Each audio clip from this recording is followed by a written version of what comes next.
So I kind of summarize it with the companies that are going to win aren't necessarily the ones that have implemented the most AI.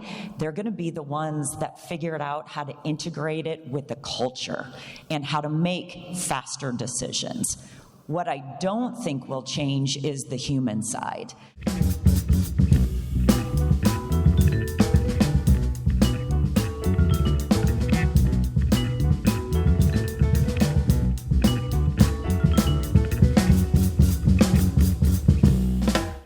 Hello, and welcome to Build Me Up. This is Caitlin from Kraus-Anderson, and for this episode, we have a treat for you. Straying from our usual podcast format, today I'm bringing you an inside look at the first ever Kraus-Anderson AI Symposium. Hosted by Comport, the AI Symposium was designed to bring forward-thinking executives and industry leaders from around the Twin Cities area to discuss how AI is reshaping business. In addition to presentations from St. Thomas University's Manjeet, Rege, and Autodesk's Prakash, Kota, Kraus-Anderson CIO Tony Peleska hosted 4 panelists from various industries. In this episode, we hear the discussion hosted by these panelists.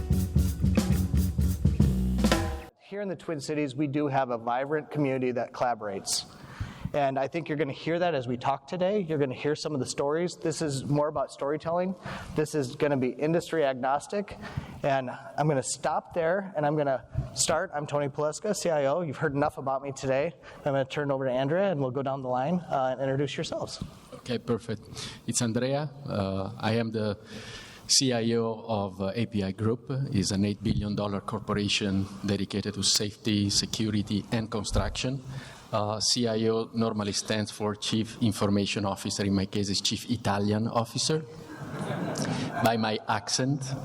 And again, I've been with the company almost 4 months. Before that, I have been with CPG, medical devices, life science, automotive, and so on. So what I hope I can bring today is a little bit of a fresh perspective on the industry, my learning, and also some things that happen in other industries that can help the conversation.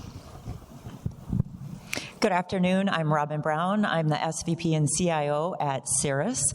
I've been there about 3 years. We're $1.5 billion, and we manufacture personal aircraft. Okay. Good afternoon. I'm Teddy Bekele. I'm the Chief Technology Officer at Land O'Lakes. Been at Land O'Lakes for almost 13 years, and then in the role for the last 8. So look forward to the discussion. John Avenson, CTO for the Minnesota Twins. We play Major League Baseball, although you could probably argue that we didn't play Major League Baseball last night. Been with the Twins for 33. This is my 33rd season, so a lot of fun for a great organization. All right. Just to get us started, I'm going to go with the question here that I want everybody to answer, because I think it's really important that something we all want to hear from you.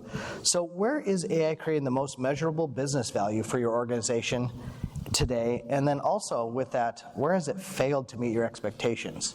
So let's just go down the line here with you, Andrea, starting it out, and then we'll go from there. Yes. As API, we have implemented a number of personal productivity type of application for AI, that it can be the classic chat or solutions to help with contract reviews or recording of audios and so transcripting conversation, and has been extremely powerful, and adoption normally is the challenge in this type of situations. But an experience that I had recently that really opened up my eyes, also at a comment that was made earlier about siloed solution or point solution, is when with Andrew White, that is the Chief Operating Officer of API, that is actually in the room today, we toured the job site, a data center built that is 1 million square feet being built as we speak.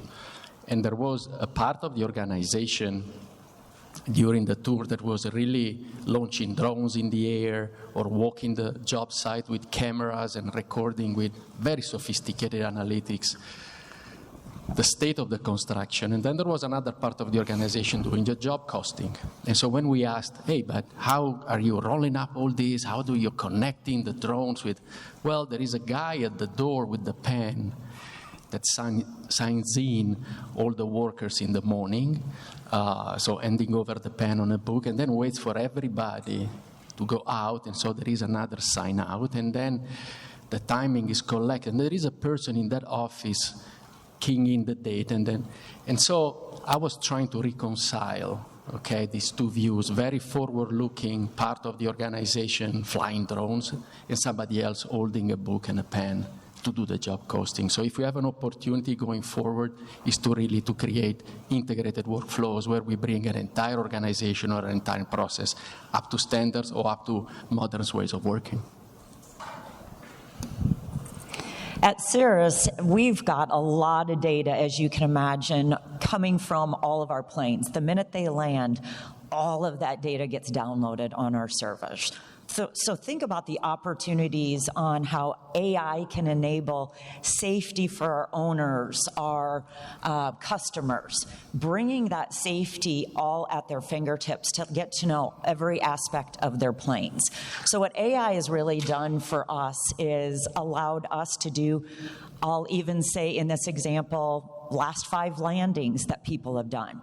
Those last 5 landings, we can say with confidence, you've landed heavy on your nose gear. That's going to impact your warranty or the amount of time you have to have between services of your airplane by this amount. It's educating them on, in order not to do that, go take this training. We're trying to come up with how does it already alert them that, hey, your certification, type certification is going to expire at what time. These are all things we do today to allow them to be more safe and understand how to operate their planes better. But imagine if we can take it to the next level and know, because we've tied in all of our inventory to all of our service centers, if we can now say, I know your flight plan. You are going from Knoxville to Scottsdale. And in the air, you have an oil pressure light that comes on. We already know your flight plan. We can tell you on the fly that, hey, we know probably what that is. We've got that fuse in Scottsdale, where you're going. By the time you've landed, we have already established your service appointment. We know it's set up and it's going to be fixed that day. You can go on to your meeting, and by the time you need to leave, your plane will be fixed. That is what good looks like in the future with AI. Where it hasn't worked is you have to still have the human side. FAA has a lot of rules and regulations around AI. And when you do those 5 scored landings, you can't just take it straight out of the FAA book. It depends on weather, it depends on wind, it depends on your ground speed, your flight speed, and how high you are when you start coming from that. Wind will make a difference. So you can't just trust the AI. You've got to help it learn based on pilot knowledge. So that's where you have to remember the human side. Yeah, so first of all, you have a very diverse panel here. Yes. So we're talking about planes. I'm like, how do I weave cheese into that? You know, but the lessons apply all the way across, right? So, one of the things Robin said is that whatever we do with artificial intelligence, the machine learning or the latest generative AI, it has to be embedded in the core workflow of the business. I mean, it's easier said than done. And we'll talk about some more about structure and things like that in a second. But for us, okay, so at the beginning when we started to say we needed to have advanced analytics, even before we called it AI, the prevalent name today, was we had a centralized team. So it's like, we have the data scientists and data engineers over here, bring your use case, and then we'd work on it. It was great. We had some great insights, and Land O'Lakes not just butter and cheese, but there's a big ag component with row crop farmers, and we would be able to tell behavioral patterns of growers, when they were going to order what, and how to optimize inventory in our warehouses. But it wasn't core to the business, so we had these great insights, but it went nowhere. And it's still great today, still figuring out how to incorporate that into the way the business operates. On the other end, when we finally figured out how to who to get connected and who had to drive the backlog of the AI team, and they embedded into their business, this is where, particularly on the cheese side, we saw a tremendous impact. So one of the areas is, yes, we sell into retail stores like Kroger and Hy-Vee and everything else, but we also sell to restaurants and schools and cafeterias and all that. So particularly when it comes to restaurants, we don't have our own sales force. We work through brokers because there's tons of restaurants out there. We have teams for Chick-fil-A and some of the more national chains. Culver's, that's the one that wasn't coming to me. But there's a bunch of like 1-2 restaurants, mom and pop owned, et cetera. So these brokers would go there, and they usually would call on the people that they knew best. And so at the end, though, we were able to create a model where we took in like not only the qualities of our cheese, which is great, by the way, but also the demographics of where the different restaurants are, of the people going there. We took the menu like items of the different restaurants and then created sort of this a hot list for the brokers to say, go talk to this restaurant about this particular item on their menu, and our cheese fits best with that. Matter of fact, if they change the item to be like this instead, this kind of a queso dip, like you would get better traction. And so we had tremendous impact to where it had like over $1 million to gross margin just by re-optimizing which they talked to. And the best part is the brokers no longer wouldn't show up as, here, I'm here to sell you cheese, but I'm here as a menu consultant to optimize your experience with your consumers coming in the door. So that was an area where embedded into the business and how we work really showed its benefits. One of the best places to get cheese at Target Field is to get it in a helmet full of nachos. See what I did there? Yes. Let's go. Well, I love this panel. I think about this and all of my friends out in the audience as a weather vane. Certainly, if you're taking off or landing at MSP with Eduardo, you need a weather vane to point the direction on which runway the plane should land or take off. And I feel like that this conversation is like this. So thank you, Tony, for having this, and Kraus-Anderson. One of the coolest things about sports and entertainment, and Cheryl will agree with me and the Vikings table, is that at the end of the day, the data conversation, and as Dr. Manjeet pointed out, that this conversation is still about being human. And baseball is full of data, historical data. I like to say in some audiences that maybe some of your career started because you started writing down a score sheet or something like that as you watched a baseball at human speed. All of my notes say human in the loop, so I'm done talking since I'm not going to say that anymore. Dr. Manjeet, he's the only one laughing. He got that. So a couple just cool examples that we are attempting to think of us as a small, medium-sized company with a big personality, Scrappy. So we write a lot of software, and one cool example is leveraging machine vision data that happens at Target Field and throughout Major League Baseball, leveraging that data to understand biomechanical traits of a human being in different ways. So one of the conversations Sid talked about robotics. And the thing that's exciting to me about robotics is the fact that this conversation can extend beyond what human beings are senses, right? So machine vision extends our ability to understand what we can't as human beings sense about other human beings. So a long way of saying is that we've embedded through some different frameworks the ability to interpolate the data about biomechanical performance into some decision-making software that we have at Target Field for the Twins. And I'm sure that Cheryl and her group at the Vikings do that as well. So that's a win. Another win is just listening to conversations with our customers from a salesperson standpoint, and whether or not the salesperson was acting in line with the established sales playbook. So listening to the conversation, grading that conversation on the sales playbook, helping salespeople get better at being human salespeople. One failure was the person who was working on that was testing in a scrappy way with our AI, let's just call it an agent for right now, and she did not realize, the engineer did not realize how the audio conversation was going to happen, and because she was playing back the audio in her dialogue with this agent, all of a sudden it started answering its own questions because it could hear itself, and then all of a sudden it became an agent in the loop. Teddy said that, this is a diverse panel, and that was set that way because, there's a lot of diverse thought, but a lot of similar outputs that I think you're going to hear about today. And I just thank you all for that really detailed. I didn't know if you guys were going to talk about failures, and you kind of did, which is awesome. It's hard to talk about. Second question, as we get into this, and this is a question for you, Teddy and Robin, I think I'm going to have answered this one. We heard a lot from Manjeet about governance and really risk mitigation, risk management. And I do think that at a high level, this is one of the things we all struggle with. We keep hearing about how important it is that we get AI out in the business. And I've had these conversations with leaderships like, why haven't we done this much? And it's just like, well, you got to balance these concepts, right? So how are you guys balancing AI adoption with governance, security, and risk management?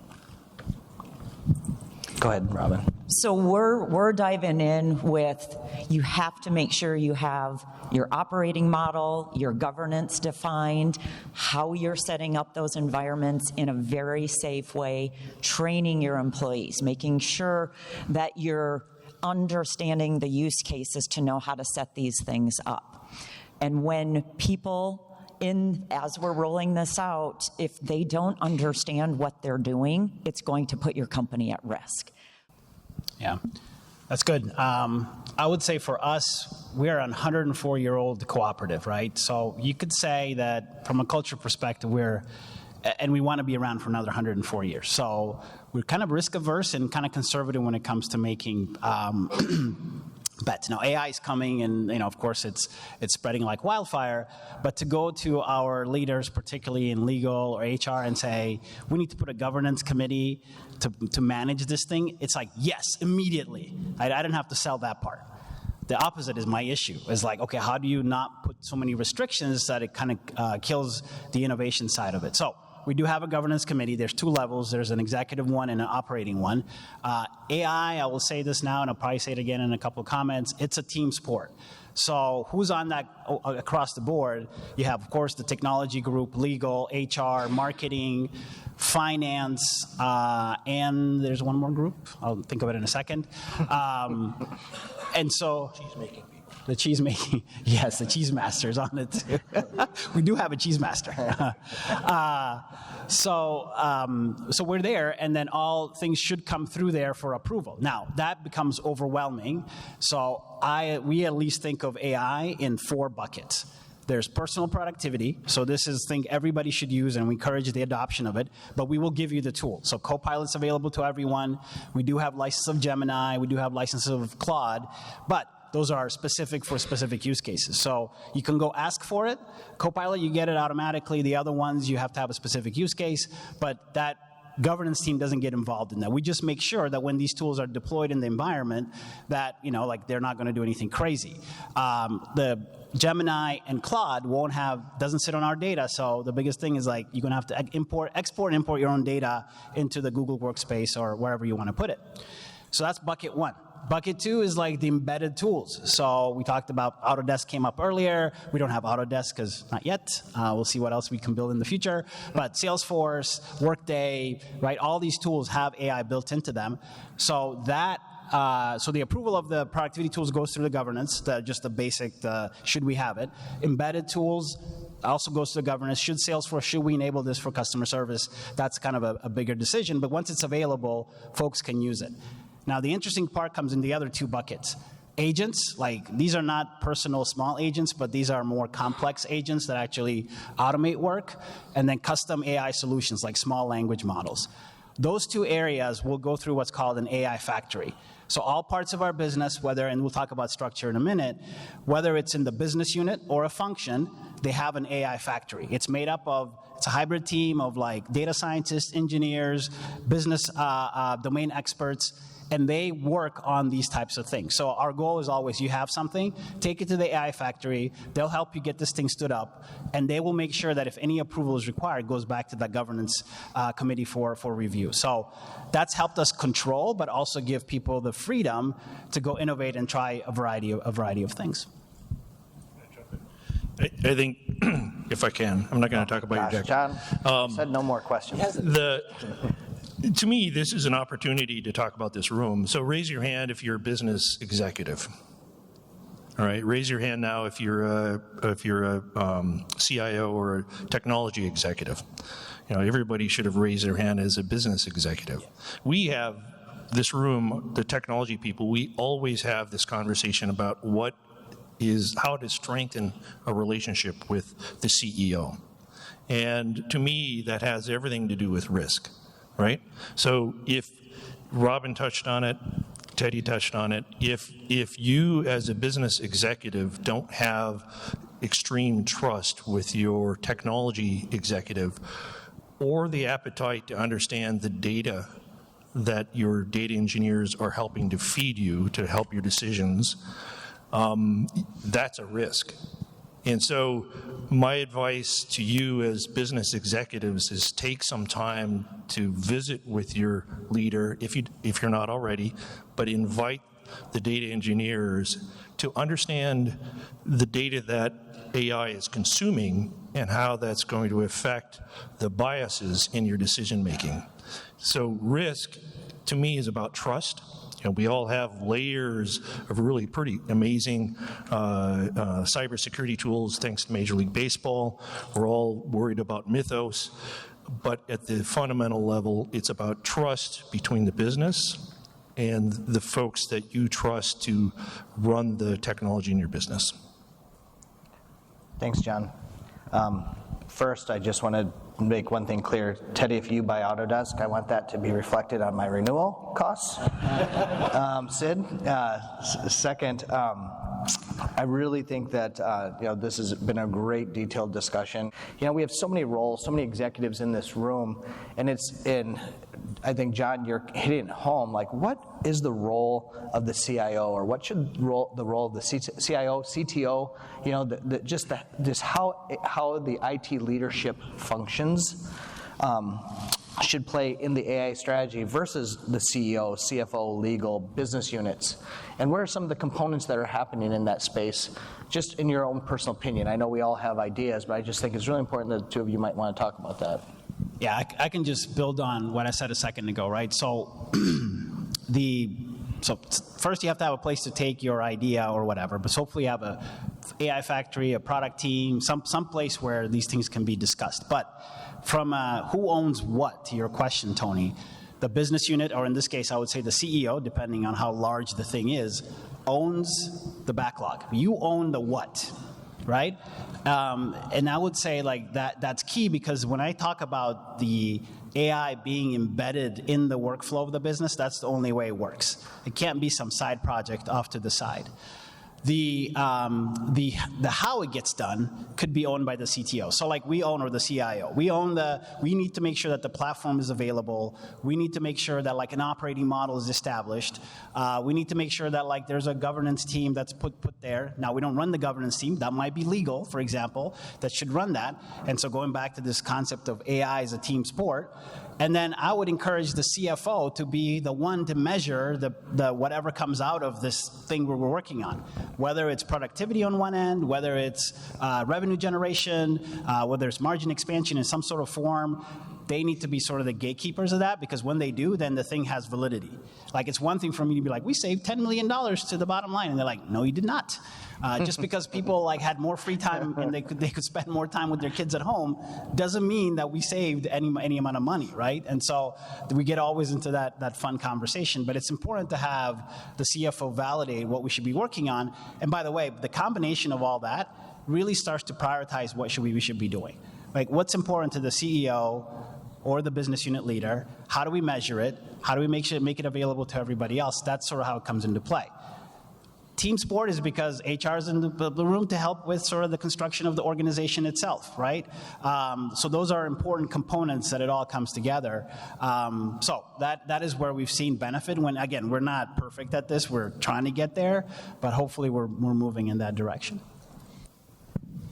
Andrea, do you want to give a little bit of insight at API Group? I think I want to focus more on the role of the CIO based on my experiences. Be accessible and be a translator, remove complexity, be curious about use cases, fall in love with problem more than the solution. our business colleagues or in the field or in corporate offices or wherever they are need that. Also because if we are not there when the moment comes, a solution will be found. The business will not stop. Something will get done. And so it's our responsibility as technology leaders to be humble in continuous learning, not being afraid of I get back to you, but to be in the conversation. And the test we did, right, whose IT, whose business. We are in the business of IT. And so we hold a big responsibility, in particular in this moment of change, speed, and uncertainty, to be frank. So this is the recommendation that I have, and a recommendation I give myself every morning when I wake up and I drive to the office. And for both Andrea and John here, I think this is a question I have for you. You know, we talked a little bit about the biggest AI risk, but what are all executives underestimating right now? I think they're underestimating the creativity and the ambition that their technology leadership team has, and again, underestimating the value of a true relationship, true trusting relationship. And the reason I say that is because that is an ongoing theme in this room. If you are a technology leader, it's an ongoing theme in our conversations. So we are hungry for that relationship. We are hungry to deliver results, and we are hungry to help you define what, to the panel's point is, what your needs are related to this AI conversation. And AI, you know, you could, it's the wonderful thing about that terminology is that it feeds into this concept of continuous curiosity, discovery, doing that together, failing together, and knowing when you fail. That's sort of a dreamy way of answering the question. A practical way of maybe answering the question is paying attention to the economics that are surrounding the conversation. So a lot of AI companies or vendors, there's this thing called that somebody else termed AI inception, and that is understanding where your vendors have their dependencies. Are you underestimating your dependency on a vendor that might be wholly dependent on a different AI large language model that all of a sudden, because of the changing economics, maybe their business could become insolvent because they have this agreement with you that is very rigid, and all of a sudden their cost changes because of token economics. I'm not sure if I said that correctly, but Yusuf did. He's nodding his head. So all right. I feel good. So it's paying attention. Hopefully, you are to the potential cost adjustments on how you manage your balance sheet regarding to your own interpretation of what the value of human knowledge is. So there's so many companies that are laying people off. For, in my opinion, the wrong reason. All of a sudden, they're gutting their context out of their organization because they're buying into biased knowledge. You have to balance that out. So don't let the data engineer go that is pointing the way. Hire more technology people that can help solve these very complex problems for you. Balance out, okay, what is the right decision matrix versus the cost that's going to be involved in keeping your vendor landscape healthy, because you need them to be healthy also. In my opinion, what we are probably underestimating as executive is that the accountability point hasn't changed. These models are making decisions, and our organization are making decisions, but ultimately, the accountability moment at the leadership is still the same. So how do we prepare for that? And I think Manjeet very effective in presenting that case. The second element, and maybe it's close to home also because I have teenagers at home, is institutional knowledge. If these models will really be doing the heavy lifting, project setup, project quoting, preparation, and there is all this automation. These are all phenomenal learning opportunities for the apprentice, for the younger, for the juniors. 10 years from now, in leadership position, we'll have people that didn't have that experience. Who will we know at that time when a model is wrong? They didn't go through that phase. We all work for bosses, managers that asked us things that were unthinkable. We all pull all-nighters. We crunch numbers. We hated it. I personally had a boss who was horrible. But still today, I value that experience because it's giving me the ability to go from up to down, from strategy to execution with some reference, some experience. I'm not sure 10 years from now with all of this, where all this is gone. Great answers. Again, I keep saying the same thing. Great answers, guys. Great answers, guys. No, I just, very insightful. And I think, we could probably sit here all day just on that question, because I think there are so many nuggets of really this rapid change and really some of the things we aren't really seeing or thinking about that, I think this should be constant at the conversation of strategy linking to what are these effects. We should always be thinking of that risk that might not be inherently right in front of our face. So thank you for that. I want to, Raul Grosch, who's here, he has this term he calls the spider webs of AI. And I keep saying it, but I never give him credit. But he coined that term, and I think that as I get into the next question, I think that, I think we're all dealing with so much. Just this influx. Robin talked about people doing it and her not even knowing. We're on social media. Social media is telling us, if you're not building your own AI tools, then you're not going to have a job tomorrow. So everybody's like, I need to build something. We're constantly having this conversation around everybody thinking they have to be the expert. And I think in our field, we're the only ones who are dealing with that at a rapid level. I mean, just in the 2 hours that I've been sitting here, I've had 3 emails pop up kind of dealing with that concept. Right? So there's just so much going on there. So how are you, I'm going to have Robin and John answer this question, if that's okay. How are you determining which AI initiatives deserve really investment versus which ones are simply experimentation, or which ones you shouldn't even take on, and how do you say we're not going to do that? So it's hard to stay in front of it. It's changing so rapidly. I don't know if you guys have checked your email at all right now, but in the last hour, they just released the Opus 4.8. So Mythos was supposed to be coming months and months from now, and it appears to be weeks. That's how fast things are changing. We sat with one of our AI vendors about 4 weeks ago and had them on site, and they came through and said, hey, just yesterday this got released. Let us show you some of this functionality.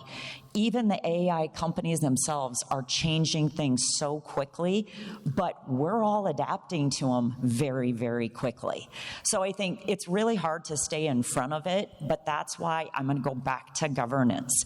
Making sure you have your prioritized use cases and understanding the needs, understanding the value it's going to bring. I'll reference the AI tool that we built to house all those use cases. It tells us what is the productivity or efficiency gain that's going to be had from it? What type of data set does it need to communicate with? Do we have the right architecture set up? Does it come through our medallion architecture? It helps us understand where we can point and prioritize some of these use cases, but it really does come down to the rapid prototyping. Some things, we've got an advanced development team that we already have a safe environment for them. Things are never going to go to production, but they can go in and rapid iterate and fail and rapid iterate again. Those are things we're just going to allow them to do with the parameters that we're giving them. Marketing is external facing. They've got some great use cases. We're always going to continue to build different models of planes. That's not a surprise to anybody, but we can't communicate when they're coming coming and what's in them. But if we can give marketing a safe space to go build some of those campaigns with some of this data before we release these models, it's putting them in a safe environment to do that, knowing company information is not going to get out that we consider IP. So it gets back to the criteria that we have set up in this AI tool. And as people have new ideas for new tools with new use cases, it comes right through our governance team that is chaired by our AI leader, our legal counsel, myself, and a couple of data experts. So that's how we're staying in front of it with our criteria on how we select what goes through and what doesn't. Yeah, I think it's just like what Robin said, is governance. And my example is, and it's probably not unlike how Cheryl's organization is. Under technology, there's business systems that handles anything that a typical business might need to handle.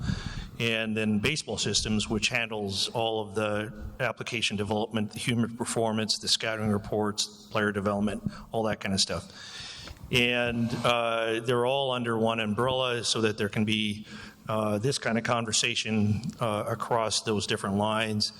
But the speed happens more than not on the baseball side because of the state of and the control of the data is a little bit more tightly packed together, so that part of our organization sort of started the energy for everything that I've been able to talk about, but it's because of the state of that local data. Right now we're building for that group a small language model localized for compute at target field, and the part of that is how do we kind of containerize some of that very protected data locally, in this case for our medical doctors, but also so that we can continue to press the gas pedal as fast as we scrappily can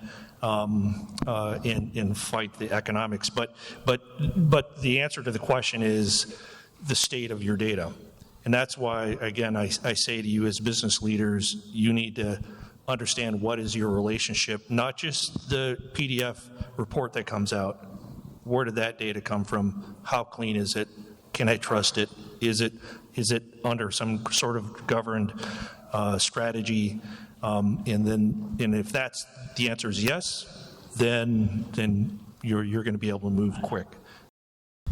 Yeah, I just want to add a small point that maybe you can adopt as well. Monday morning, this famous Monday morning. First of all, do not fund enthusiasm. You can tell when you see these teams that are high on something. I mean, that are bringing these ideas of natural language processing and then that. So, and you can tell with the AI in particular, it can get out of hand pretty quickly, so that enthusiasm. Secondly, ask yourself a question, and I do it with myself frequently, would I still fund that idea if AI wasn't in the picture? So the negative testing. And thirdly, how ready are we?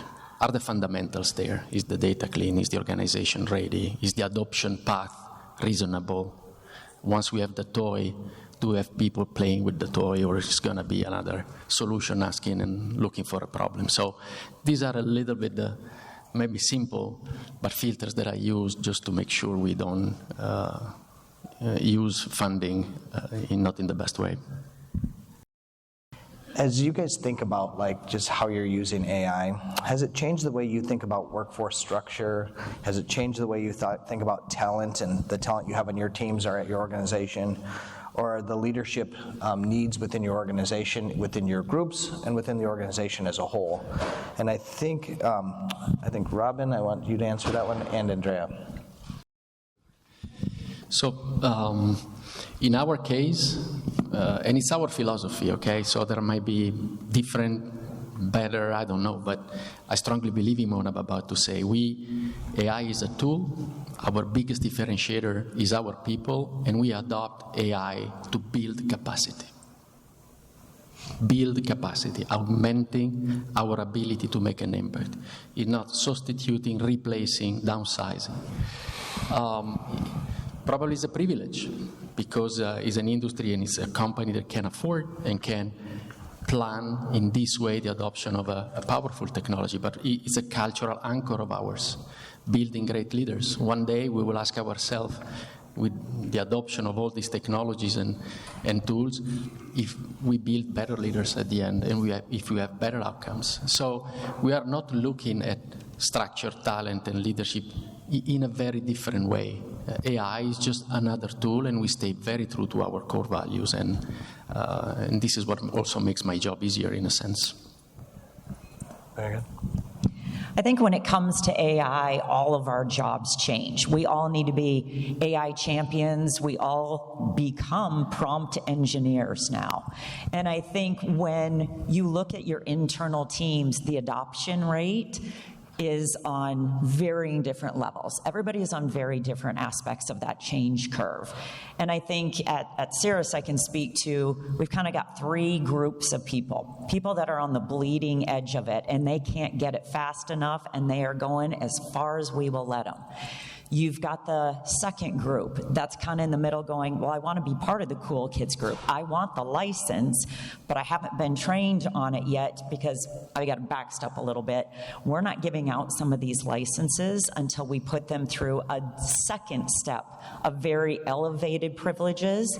Then they get that special license. But they have to prove they've been through it. They cannot have failed a phishing simulation. So there's a lot of criteria in order for me to procure that license, that additional license outside of Copilot chat. So that second group of people, they want to be included, but they're still unsure. They haven't been part of it yet. Then there's the third group of people that say, I'm a traditional developer. I don't need AI to develop for me. I enjoy this whole designing and planning aspect of what I'm going to develop. I'm never going to change that. So I think we as leaders have to figure out how to bring those folks on that journey, no matter what category they're in. But we're going to have to start looking for additional skills when we hire the new talent as well. That's what's going to be important. And understand everybody is on a different part of that change curve. So how do we get everybody moving forward in that same direction together? Thank you. Yeah, the one thing I totally agree with Andrea and Robin. I think, and everybody needs to go through the proper sort of awareness and training about how to use these things. You will have those early adopters, champions, people that really push the envelope and will build some incredible things. And so everything that said works. I do think as companies mature, there will be some AI use cases that are very sophisticated that you will end up putting together as an organization. For those sophisticated ones, going back to your question, Tony, I do think you need a separate type of structure, and that's what I was talking about the hybrid earlier. You need some technologists in there, your data scientists, which actually those are hybrid sometimes, but your data engineers, your software engineers, combined with folks that are in marketing, are in operations, or customer service. And that team together will work on some of these more sophisticated models. Wow, really good insight. I got the 5-minute call here a second ago, but I really want time for this final question, and I want you guys to really think about it, because I think it's really what maybe everybody in this room wants to hear about as you think through this one. Let's start with you, John, as we go down this path. If we fast forward 3 years, what do you believe AI will fundamentally change about the enterprise and your organization? And what do you think will remain unchanged? I hope so. Kind of coming back to sports and entertainment is a human endeavor, and certainly this room is. I hope that something that doesn't get changed, it'll answer it in reverse, is some level of authenticity. So if you are a business leader, technology leader, let's commit to being authentic. Authentic to our people, authentic to our fans, authentic to our customers, and so this concept hopefully will not erode our authenticity, our reason for doing business, for serving our communities. So what maybe the first question is, what am I excited about? What will change in my organization? I don't know. I think again, kind of getting back to the first answer is discovery. How will this topic allow us to help human beings? We're fascinated by what it means to be human, and we're watching football or hockey or basketball or how does sales work. We're fascinated. The irony of this whole topic is that artificial is all about studying ourselves. So what excites me is how do these tools, as fast and rapidly as they are evolving, help us evolve to understand reality in a different way, hopefully without too much bias, in a way to experience, in my case, a live event in a different way, or experience a live event from a different perspective. The visual machine vision turns into data. Let's turn that back into video and show the perspective of the right fielder on our broadcasts, but also feed it some statistical information in a very unique agentic way to a fan in Singapore. It just feels like these conversations, as fast as they are evolving, can open the doors to maybe unite things in a new way.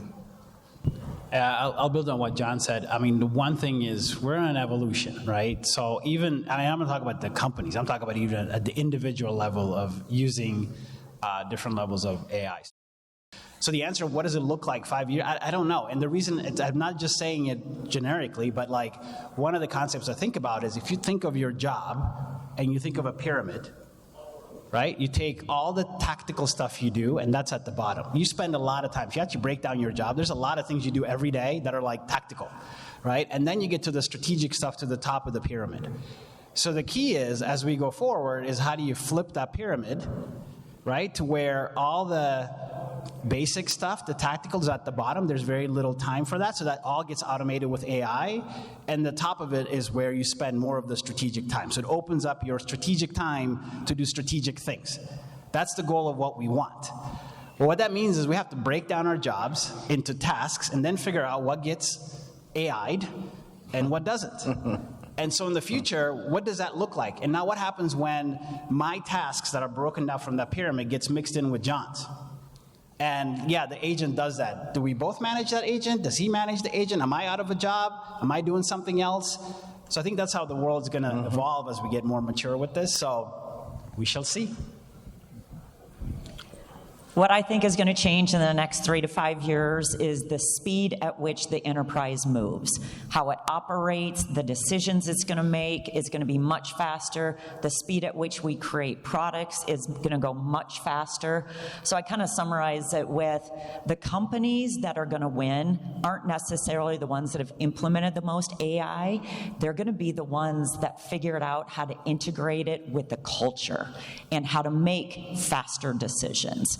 What I don't think will change is the human side, because you still need the human side to foster that great strategy, the vision for the company, establish those deep relationships across your business partners. You still need the human side for all that.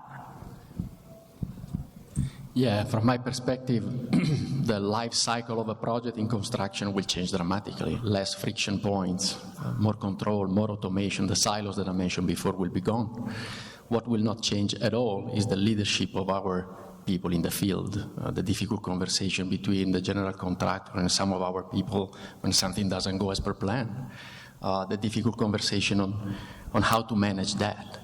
So leadership in the field is not going to change. I do think something that is going to change dramatically is in the software industry. In my personal opinion, and I offer this to you, we are a little bit like the Apple Music inflection point. I don't know if you remember when you really liked the song years ago, you needed to buy an entire album. Then this guy called Steve Jobs said, you know what, I have a different idea. I will sell you one song. And so the Apple Music trend came up. All the trillions of dollars that have been spent in data center is an investment. On the other side, somebody will have to pay for it. And guess who are these people that will pay for it? So imagine all the features of the licensing that we are paying today with software vendors that we are not using. If you want to try something really magic, go and bring back in your own organization the ability to code. And with these technologies, in a matter of days, you will have realized features that solve specific problems immediately with no licenses, no negotiation, no procurement, no. I'm not saying that the agentic will replace the SAP that is or the Autodesk because it's such a great program. But He's not even here to he's hear not it. here, so. But I think. What do you really think? No. But I think that industry is going to be disrupted. And if you really want to see the magic, just try. Bring back coding, small teams, pods with these technologies, and you will see 80% of what you have in mind realized exactly with what you need in timings that are unbelievably fast and with an adoption that is right for our context, for our respective organization. I think this is going to change. Can I just add, lovely answer, I love all of this. Can I just add one more thing? You're going to wrap it up for us, John. Go ahead. One of the things with Dr. Manjeet that I get to talk about sometimes is what is the role of critical thinking, right? So certainly much of your presentation is a challenge to this room to think critically. So what does that mean to who's coming behind us? So if your business is going to continue in the future, what are you as business leaders doing to challenge those who will come behind you to think critically? What does that mean for education? What does it mean for business? So that we're not just taking the biased answer, but we're using it in a different way to evolve what critical thinking means. And to me, that resonates pretty much with the message here at the panel, regardless of the tool set. That's going to change. It will always change. It's exciting that it changes. But how are you protecting critical thought in your organization? With that, I just want to say thank you to all of you. Really great insight for everybody in this room. Let's give these guys a round of applause.